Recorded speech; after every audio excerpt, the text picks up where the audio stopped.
Angelique, I'm going to turn it on to you. The burning question about how has the internet held up during COVID, and what does internet outages look like from the perspective of not just ISPs but all the other players that make up this really critical infrastructure that we are relying on. Yeah, absolutely. Yeah, thanks, Archana. So, there's, as we discussed, there's been a lot of interest and discussion recently on the internet's reliability and performance, given how critical it's really become for all of us. And that was one of the motivations, again, for starting this internet show, was to share some of the insight that we have, not only around specific events, but also more macro trends. So we decided to pull some of these threads together and provide a fuller picture of how the internet performed in the first part of 2020. And this is a really interesting time capsule because in a relatively short period of time, we can look at internet performance and resilience under normal conditions, as well as under conditions that are highly abnormal. So next. So the study that we did is looking at both network availability and performance, not only for internet service providers, as Archana mentioned, but also other key internet-related infrastructures. So these are cloud provider networks, CDN providers, as well as DNS provider networks. And what I mean by ISPs is I'm kind of using that as a broad umbrella term to refer to a variety of connectivity as a service providers. They could be transit providers or broadband providers. Really anything, the data set that we're looking at is really everything other than last mile. Connectivity as a service providers where they have more than 10 BGP customers. So, again, what we're looking at from the standpoint of study scope, if you're to move ahead, is several different data sets. So we're hoping to answer some questions related to, are there certain types of providers that are maybe more reliable than others? Are there certain types of providers that maybe deliver more consistent performance during normal conditions and maybe under more unusual conditions? So we are looking at network outages, as well as performance that we're taking using active measurements. So we're using ThousandEyes active measurement platform, looking at measurements across a variety of network types, so including ISP as well as broadband, public cloud, and as I mentioned, CDN and DNS providers. Now, what we're not looking at and what we're not going to be answering today are questions around, for example, traffic volumes or traffic bandwidth, because of what we're looking at is really active measurements. So next. And the way that we're getting this data is, again, through the ThousandEyes platform, we have a huge number of vantage points that are distributed around the internet. And, that affords us a unique point of visibility across these different infrastructure types. Now, there are a lot of different providers like CDN providers and ISPs and cloud providers, many of which have shared some of their experience or perspective, if you will, based on the traffic that they're seeing. So every one of these providers has a valuable data set to share. And this is our data set. There really isn't any particular provider that's able to provide a holistic view of the internet. It's just too big. But this is what we're able to see over time. And, given that we have considerable visibility into internet infrastructures, it's quite comprehensive. So next. So one set of data that we're using is basically doing outage detection. And again, this is based on ThousandEyes active measurement platform, but it's taking all of the measurements that are conducted across all of the tests that use our platform. And from that, we're able to detect points within network providers where traffic is terminating. So these are terminal events where there's 100% packet loss. And when we identify these incidents, we isolate them to a particular ASN, so autonomous system network, as well as geolocate them. There's some other threshold requirements in terms of validating the disruption with other packet streams that we send. And once we do that validation, then we flag it as an outage event. Next slide. And then the second set of the other data set that we're working with is performance measurements. And we're doing this across 3 regions. So we're looking at North America, Asia Pac, and Europe. And for each of those regions, we are looking at internet service provider performance, as well as separately public cloud provider performance for 3 of the major cloud providers, AWS, Azure, and GCP. So this is just looking at performance within their specific networks. Next slide. So what we're looking at from these measurements, again, these are stable points. It's a slightly smaller data set that we're working with than the outage detection. And basically what we're looking at is active probing packets that are sent in each direction. And from that, we are calculating latency, packet loss, and jitter. So we're using those key performance indicators to look at performance over time. And in terms of the latency piece, we're just looking at latency changes from January versus absolute numbers, given that each region is so different. So comparing latency between New York and Los Angeles doesn't really make sense to compare that, for example, to London to Frankfurt. So we're just looking at how latency has varied over time. Next slide. So in answering the question of how have critical networks performed in 2020, because of time constraints, we're just going to cover 2 types of providers, and I'll provide a little bit more information about how you can learn more about the CDN and the DNS providers as well. But just in looking at the cloud providers and the ISPs, it probably won't come as a surprise to anybody who's been following our updates on social media and our blogs and our weekly show that both of these types of providers have in fact been impacted by recent traffic shifts. Next slide. So we've seen that there's been a pretty significant increase in network disruptions relative to baseline. So in both cloud provider networks as well as ISPs, you see a sort of a normal level. This is just, as a result of normal operations.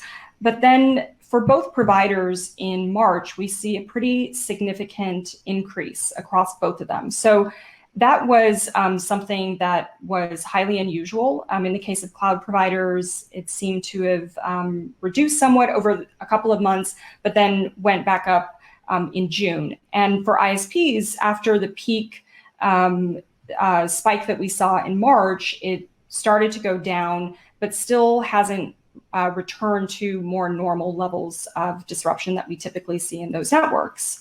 But you've probably noticed that the numbers, the baseline numbers even between the cloud providers and the internet service providers are very different. So next slide.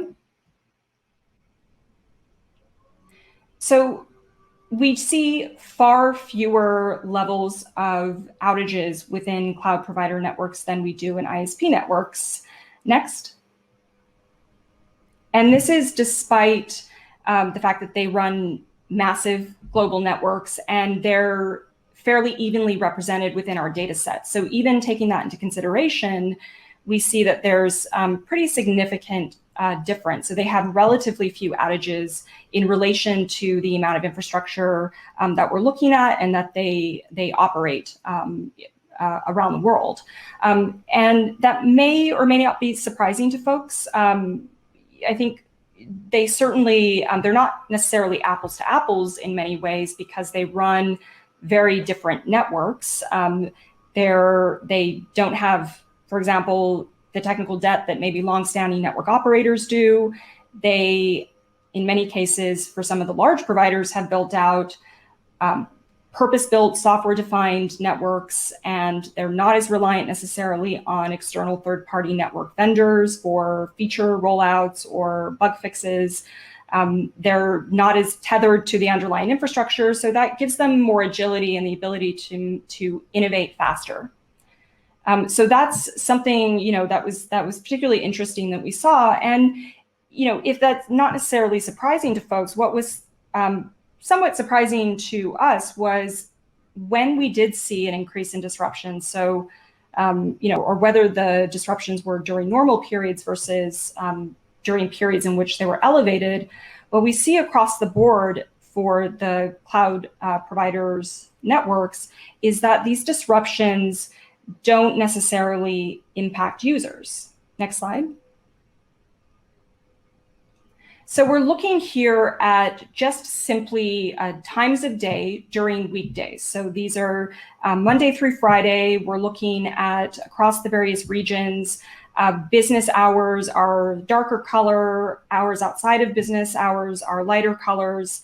And we're just kind of looking at like a 9 to 5 window for that. And these times have all been normalized for the local regions. And what we can see is that there are not a lot of disruptions that are taking place during daytime hours or during business hours for each of these regions.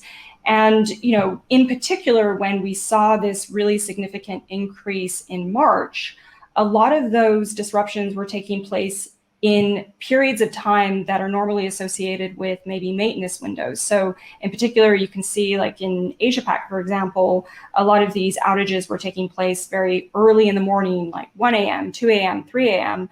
And so they would not necessarily have been something that may have been noticed by local users. So it does suggest that they're not as uncontrolled events. It could be that they are the level of disruptions that we've seen in terms of their increase is due to them making changes to their network. And this is then happening outside of kind of periods of time that would be disruptive to users. So that was particularly interesting. Next slide. And from a performance standpoint, we saw that there wasn't a lot of change from the January baseline. So there was some slight reduction in latency in North America, and that was across all 3 public cloud providers. So AWS, Azure, and GCP, all of 3 of them improved their latency within North America. And EMEA was pretty stable. And then in Asia Pac, we saw that it was a little bit more variable. So there was a little bit more change kind of over, in particular, the last 3 months. Now, it's also interesting that all 3 of the cloud providers, in terms of other performance indicators like packet loss or jitter, we really didn't see anything noteworthy there. So they maintained very good performance over the first half of 2020. So with the exception of some slight elevation in packet loss in February for GCP, it was, they just had really great consistent performance. Next slide. But what's interesting is that even though they have relatively few outages, and even though the increase in outages seem to correspond with changes that they were making to their network that were not disruptive to users, we do see that these disruptions don't occur evenly across the region. So in North America, they're generally far lower than they are in Asia Pac and EMEA. And it could be that may be related to just how those regions might be different from a facilities and infrastructure or an operations standpoint. Maybe there's differences in terms of who they're peering with, but for whatever reason, there are simply more events that are where availability is lower than it typically is. So that's just something that was very interesting because we know, for example, that there are pricing differences across the different regions, but there are also differences in terms of network stability. Next slide. So given that the cloud providers appear to, or the increase in terms of the level of disruptions appears to be due to maybe maintenance that's being done and not necessarily disruptive to users. As we touched on earlier, ISPs have far more disruptions than cloud providers. Is it the same? Is it for the same reason as we see disruptions within cloud provider networks? Next slide. So one of the things when we're thinking about outages, or we're thinking about how the internet is holding up, the number of outages is one factor, but in terms of performance, like when it comes to factors such as latency and congestion, the idea are these outages happening because if the network is stressed and if there is any sort of congestion happening. And some of the data that we found out in terms of the latency and loss there kind of indicates it's not necessarily the case, right? So if you go next slide here, as you see the numbers here, I think Angelique's back in, so I'm going to wait for her to take over. Actually, not really. So if you look at some of these numbers in here, right, you're seeing really, really low performance or performance metrics of latency in there, which is not necessarily an indication that the network was indeed stressed, right? I mean, when you look at things like packet loss, 5% packet loss or 3% packet loss compared to the baselines, that's not necessarily something that's a cause of concern from the perspective of network congestion. So what is it that was causing the outages? That's the next question that we want to answer and look at. So if you switch over to the next slide here, if it's not congestion, is it additional traffic? Are these networks adapting to any shifts and surges in the traffic that's happening, that's causing it? Next slide here.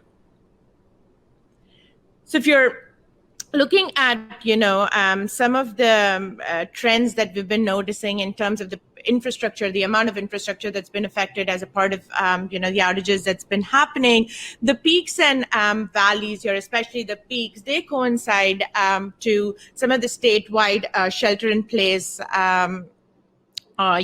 mandates that were being put in, right? So the amount of traffic that was definitely increasing. Now, yes, the traffic was increasing not just from as in you could see a shift in traffic from remote areas or suburban areas, not just industry city centers. But despite that, there was definitely an increase in traffic. So the outages that we were seeing really correspond to some of those traffic increases that we've been seeing, right? And so I think Angelique's back on, so I'm going to pass the ball there. So if she can cover the whole this piece on. Thanks, Archana. Thanks for stepping in. I mean, this might be too meta, but we might have to cover this particular incident on our next show to see what happened. One more outage for the books.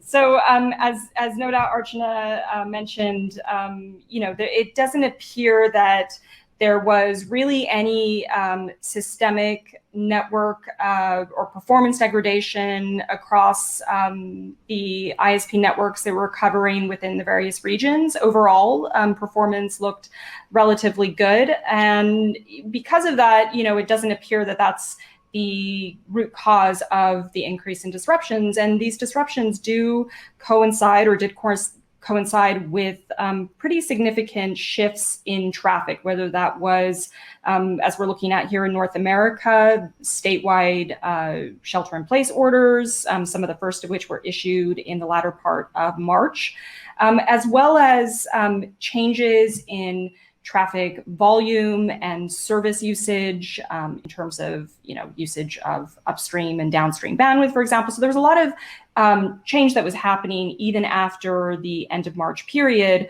which may account for some adjustments, as you see here, where there was maybe less availability of infrastructure overall. So next slide. Now, in looking at when these outages occur, it looks like they're primarily happening in maintenance windows. So let's take a look at the ISPs and see how they compare in terms of when these outages are occurring and where they're occurring. So next slide. So The number of outages does vary by region, but across the board, we did see changes in the numbers of disruptions, both in North America and Asia Pac. When it came in the March period, we saw a really significant spike. Now, in both regions, the level of disruptions have slowly gone down to not quite normal, but pretty close to normal levels. Whereas in EMEA, we still see this smaller but increasing number of disruptions. It's not really clear what is causing that. Could be related to different changing traffic patterns across the different countries in relation to their shutdown and reopening activities. Next slide. Now, from the standpoint of performance, given that there was this increase in disruptions, was it perhaps due to network duress, maybe related to increasing network congestion? Now, in looking at the performance of the ISPs over this period, January through June, for both North America and Asia Pac, next slide, we can see that there really are no significant differences. So there isn't a legend here, so just let me give you some orientation. The teal bars are indicating an increase, a percentage increase in latency, overall latency, and the red bar is packet loss. So in the March timeframe, we really didn't see any significant differences in terms of jitter, packet loss, or latency. Now, there was some increase in latency in April, and then again in May, and then in June, but that could also indicate that there are simply routes are being changed. From the standpoint of packet loss, really nothing of note until the June timeframe, and that was when outages were starting to come down already. So it doesn't seem like they're related to the number of disruptions that we're seeing. And that's the same in, for example, Asia Pac as well. If you look at just performance there, Europe was very stable, and Asia Pac, we really only saw some slight elevation in packet loss in the March timeframe. But other than that, performance was relatively consistent for the first half of 2020. Next slide. So given that performance did not seem to be impacted, there wasn't any significant evidence of, or really, any kind of evidence of network duress or congestion within networks on a systemic level, what was contributing to the rise in disruptions?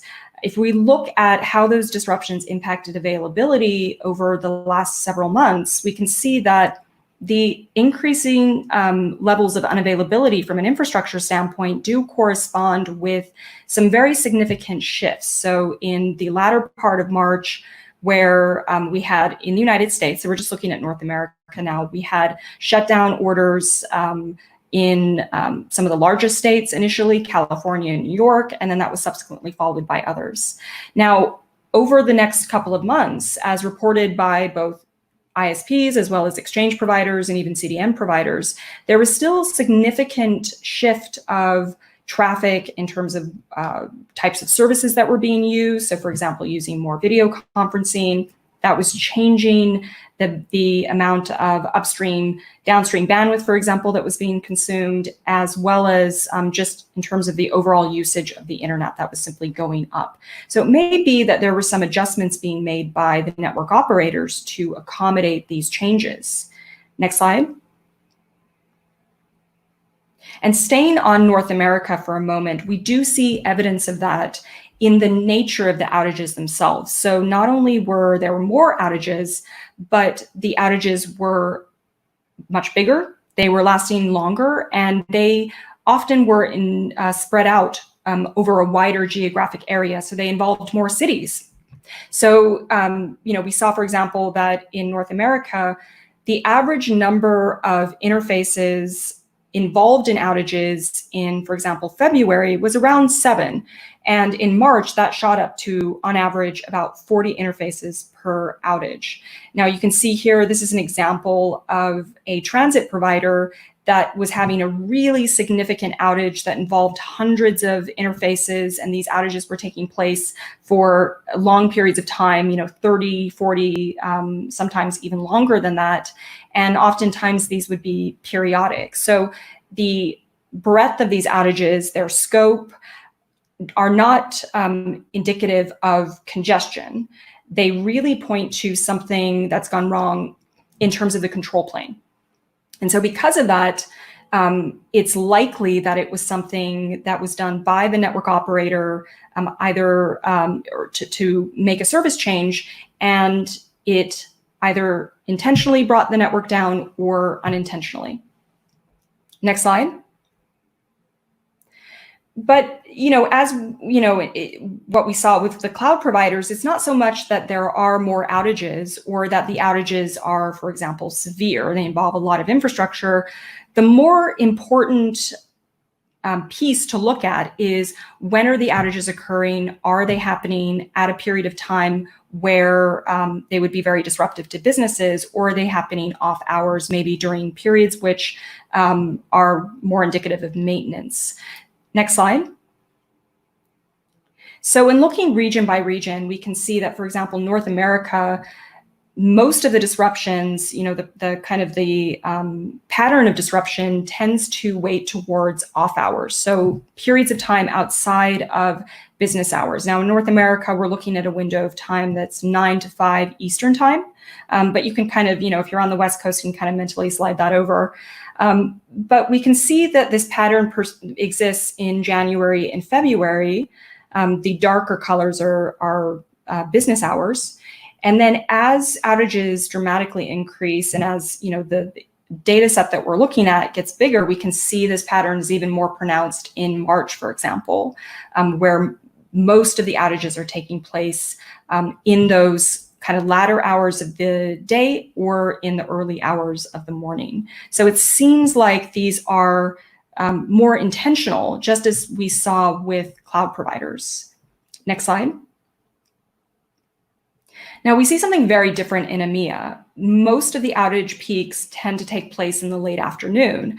Now, it may be that the network operators there have determined that that is based on their market and their customers, that is a time that's, not problematic in terms of outage events. That's not really clear, but what is clear is that they are taking place in kind of more of this later afternoon period of time, which may or may not, depending on their customers and their market, be disruptive from a user standpoint. Next slide. And then Asia Pac is a little bit less clear in terms of their preference. They tend to be more broadly distributed across various hours of the day. As outages increased in March, they did tend to increase more towards the early part of the morning hours, but they are still, fairly distributed overall, and that's something we still continue to see even today. Next slide. So that's just, what you can take away from that is that it's really important not only to understand the scope of a disruption, but also when it's occurring and even its duration, for example. So in looking at the number of outages that are happening during business hours, for example, in North America, it's quite a bit smaller percentage-wise than in other regions. So only about 25% are occurring during business hours, and many of them are very brief. So if we further reduce that and, kind of eliminate the ones that are, just a few minutes, it's actually quite a bit smaller than that. So even though there's been an elevation in the number of disruptions, they're not necessarily impactful from a business standpoint or from a user standpoint. Next slide. So we touched on some of the differences between cloud providers and internet service providers. Now, it's important to point out that cloud providers don't have some magic pixie dust. There are differences in internet service providers and the level of stability and performance that they offer. And some of this may have to do with factors related to some of the things we touched on, like technical debt and just the amount of legacy infrastructure that you're dealing with. So next slide. So in looking, for example, at both the US and South Korea. Now, these are very different markets. They have different policies and investments related to internet infrastructures and services. But just as a point of comparison, there are internet service providers that are very consistent and offer high level of performance. And, so it's not something that's necessarily uniform, and it's not necessarily something where cloud providers are always better than ISPs. It's really just that the operators themselves vary, and perhaps the less legacy or technical debt that you have as an operator that might contribute to your level of performance. Next slide. So what was interesting that we saw was that, we see that for many ISPs, in particular in North America, and for cloud providers, they tend to have these disruptions in off hours. So in looking at weekends, is it the case that there are more disruptions on weekends, given that there's less usage of the internet? Next slide. So in looking at ISPs, that doesn't seem to be the case. Across the board, across all regions, in particular in North America and EMEA, we can see that there are far fewer outages on weekends than there are on weekdays, even during business hours. So there doesn't seem to be a lot of activity taking place on weekends. And this is something that is even shared across cloud providers, and they seem to be very thoughtful about when these disruptions are taking place. Next slide. So you can see that there's hardly any outages that are taking place on weekends. It seems to be a pretty quiet period for both providers and both of these network operators. So that was just something interesting to see how they sort of shared that. Next slide. So to wrap up, we're running a little bit behind, so we're going to kind of power through this. Next slide. So overall, internet infrastructures have held up really well in terms of the disruptions we're seeing. There's no evidence that they were caused by any systemic degradation of performance or congestion or anything like that. They seem to be due to compensatory actions that the network operators have taken in order to accommodate changes in traffic, whether that be volume increases or patterns of usage. And so it may actually indicate that that's, a healthy response. And when there are changes to the network, it may be that there needs to be an adjustment period by the network operators. Next slide. So takeaways: cloud networks overall demonstrated greater stability, but not all outages impact users the same way. So even though there may be more disruptions within internet service providers, not all of them are disruptive to users, and stability and performance really does vary across region and across providers. So really need to understand how each of them work individually. It can vary pretty widely. Even within the US, we can see differences between different broadband providers. So with that, if you're interested in learning more, next slide, we're going to make this information and much more available, including some performance data related to CDN and DNS providers, and that's going to be released in a couple of weeks. So stay tuned. We're really